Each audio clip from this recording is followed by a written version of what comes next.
Hello students, आज हम हिंदी व्याकरण में द्रव्यवाचक संज्ञा मतलब मटेरियल नाउन क्या है इसे समझते हैं। यहाँ मैंने कुछ चीज़ों के नाम लिखे हैं।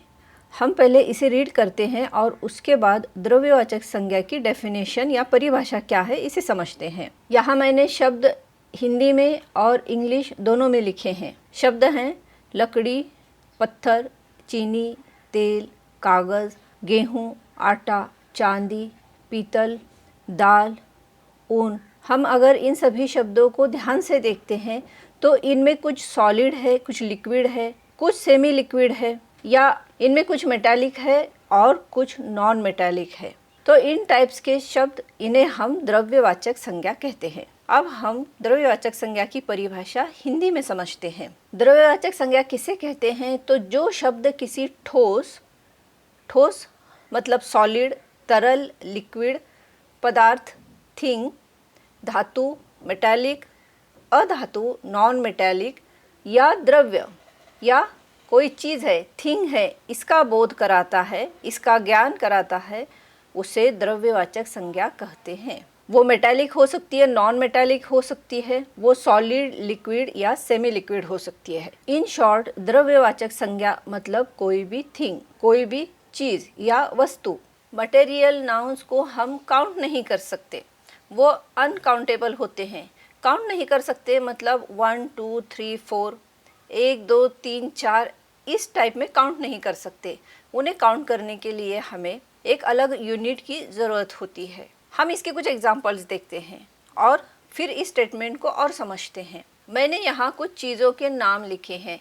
इन चीज़ों को हम 1 2 3 4 5 इस तरह काउंट नहीं कर सकते। जैसे हम तेल हम किलो में काउंट करते हैं, फल डजन में काउंट होता है या किलो में होता है। तो द्रव्यवाचक संज्ञा को हम 1 2 3 ऐसे काउंट नहीं कर सकते, वो अनकाउंटेबल होते हैं। हम इसे और डिटेल में समझते हैं। क्या हम चीनी को कभी 1 2 या 3 चीनी कहते हैं क्या?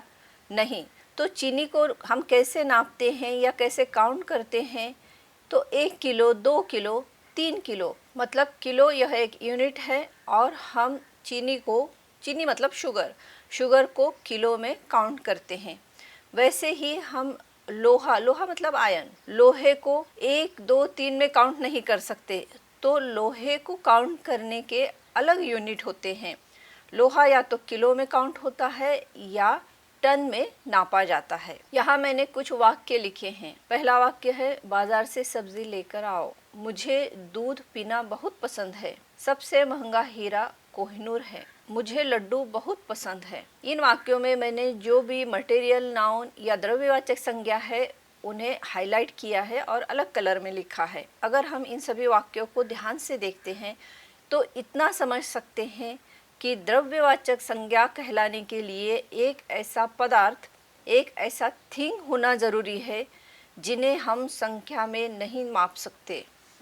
संख्या में मतलब 1 2 3 4 इस तरह नहीं काउंट कर सकते। इन्हें काउंट करने के लिए हमें एक यूनिट की ज़रूरत होती है। आपके लिए एक अभ्यास है। निम्नलिखित वाक्यों में से द्रव्यवाचक संज्ञाएं पहचानिए। पहला सेंटेंस है, हमें रोजाना फल खाने चाहिए, मुझे सोने के आभूषण पसंद है, इस बार गेहूं की फसल बहुत अच्छी हुई, अपनी चाय में कम चीनी डाल, मुझे पानी पीना है, कोयले का रंग काला होता है। स्टूडेंट्स, मुझे लगता है कि इस छोटे से वीडियो से आपको द्रव्यवाचक संज्ञा क्या है यह समझ में आया होगा। नेक्स्ट वीडियो में हम हिंदी व्याकरण का कोई और टॉपिक समझेंगे।